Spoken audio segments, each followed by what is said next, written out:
once too many people know an insight, I use Galileo as an example. Once he invented a telescope and looked outside the system everybody else was measuring from, and he knew that the church was wrong, that all the teachings were wrong, and nobody else knew because they were listening to that same story. It took 300 years, 300 and something years for the Catholic Church to admit Galileo was right. But other people knew because all they had to look out is a new telescope. And so what Bitcoin is a telescope to look outside the system into a new system. And every single person that is experiencing this knows knows the truth. Once they know the truth, they are unlikely to go back and live in a lie. Yeah, yeah, Right. So that's spreading around the world. it is. Yeah, And it's spreading around the world from more and more people. And so your podcast is sharing that knowledge to more and more people. Some of those people's lights will turn on. They'll look through the telescope. They'll join this, and this will move. This will keep marching forward. yeah, yeah. There's a lot of people out there, and I talk with a lot of people that know about sovereignty, yeah, and a lot of people are starting to talk about sovereignty. But a lot of these sovereign people, they just can't get their head around Bitcoin, and they just think that it's from boards like the cabal or these people that control the world and everything. Sometimes for me, it's a bit frustrating that they can't see what I can see, but hopefully over time they will. Yeah, Yeah, but why is it frustrating? because I know what I found out, and I kind of know I've learned a lot of the truth that's out there. A lot of stuff that we were taught turns out to Yeah. be that was actually all wrong, you know. And maybe some people looking at this mightn't understand what we're talking about, yeah. But a lot of things that we were taught were actually wrong, yeah. Yeah, so that's kind of the point. This is the first time in human history we have something decentralized and secure. That means 5,000 years of human history. You've had essentially the same model of control systems tied to money, because if you could if you could cheat money, you could aggregate control by stealing a little bit from everyone else. Every model, every history book, every war that's ever been fought is based on that model. And all of us have read all the prior work. So all of the economists sitting on top of the system, all of the political commentaries sitting on top of the system, they've all lived in this system, and they go back to, how do you learn? You look backwards, and then you say, okay, does this match? And Bitcoin just broke 5,000 years of human evolution and progress against that system. So that would mean that from Bitcoin's perspective, or from your brain's perspective, how does your brain learn? Right, it's through your neurons firing. A lot of times that they say neurons that fire together wire together. So if you've practiced and you've learned all of this your entire life, and your parents have, and their parents have, and that's then what it means is you do not have the mental lattice. There's nothing to hang Bitcoin off of in your brain. It's a relearning. When you said you had to forget all of this, everyone Mm-hmm. does, because Yeah, it's true. Yeah, every yeah, single person does. You have to forget everything you knew, because it's an entirely new model imposed against humanity, and you better learn the new model, because it changes everything forward. But if you that would be really difficult, right? That would be because nobody has the mental lattice to understand Bitcoin until you do the work to understand Bitcoin.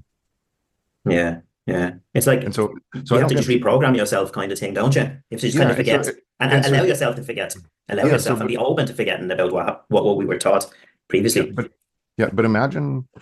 And so why do you get frustrated about that? It's just people, because then you'd have to say people should have been frustrated with you in 2019 before you knew, right?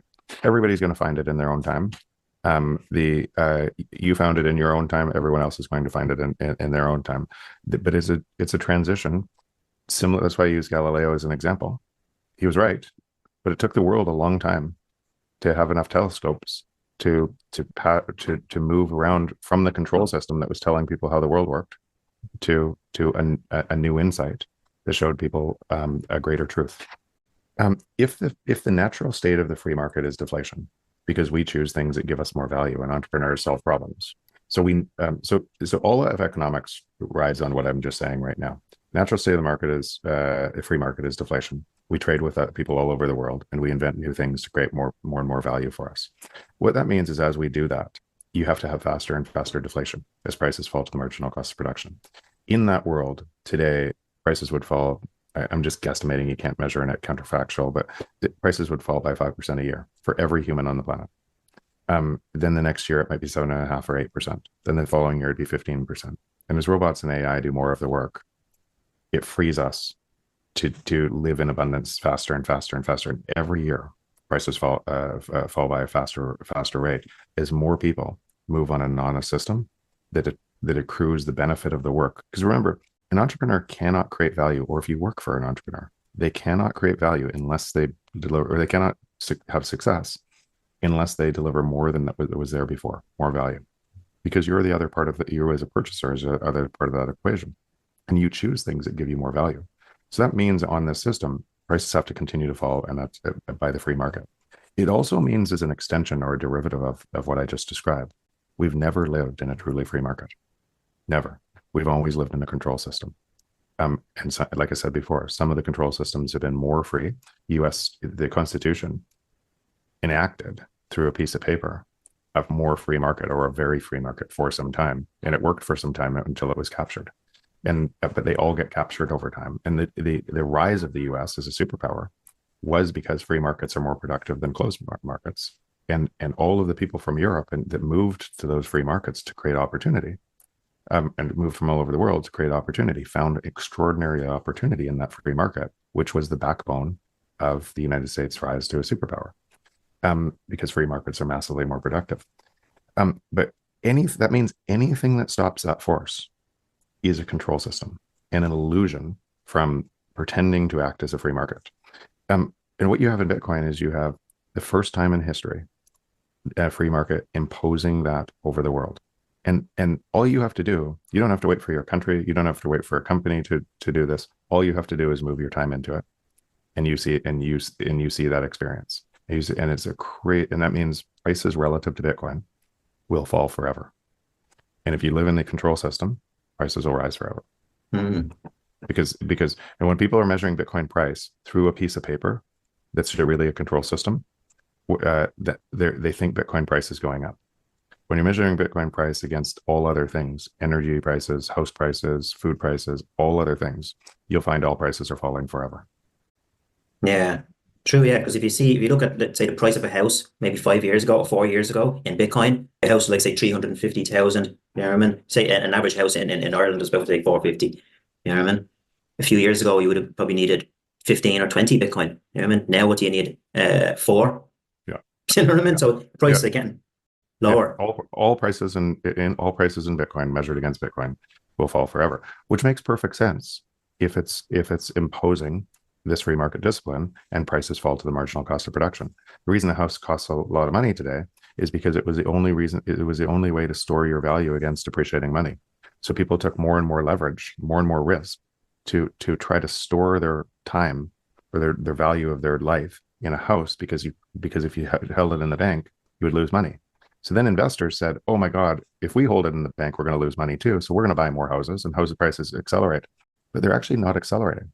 They're only accelerating. The price is only rising versus the fiat currency that's being debased.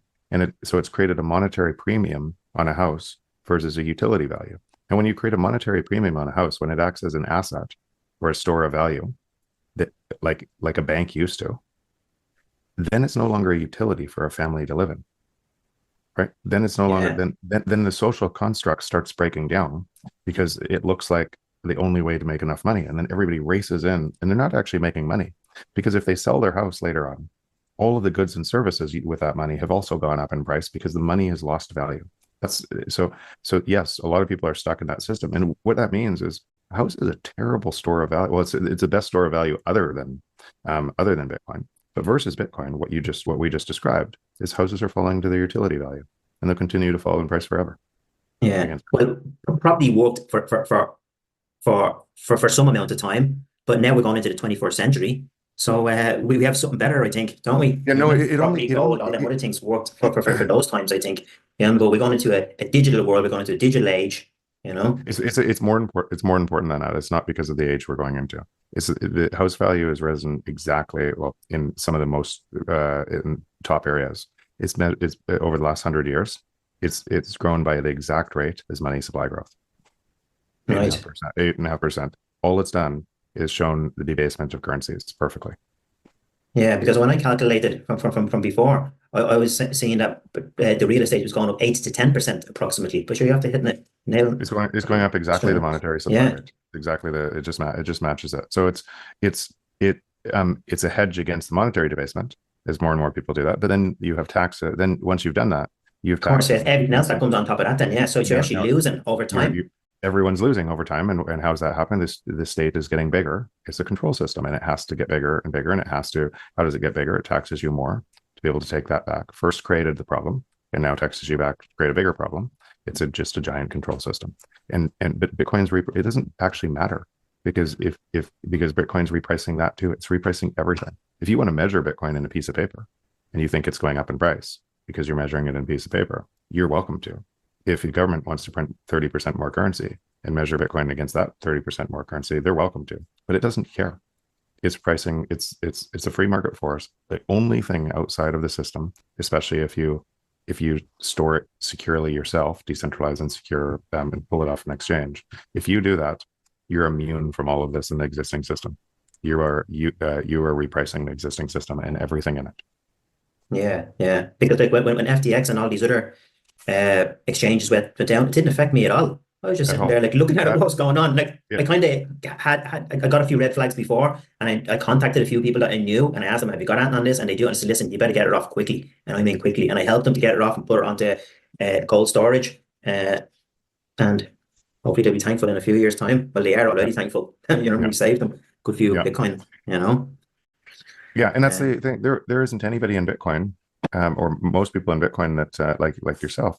They have a whole FTX debacle, and which you knew would come. Just you have to say this: you can guarantee through our 5,000 years of history that if somebody could co-opt Bitcoin, they would, right? mhm. So you can guarantee all of these kind of lies and cheating are going to come to try to expose you to Bitcoin. You're immune from them if you're in self-custody and immune from them.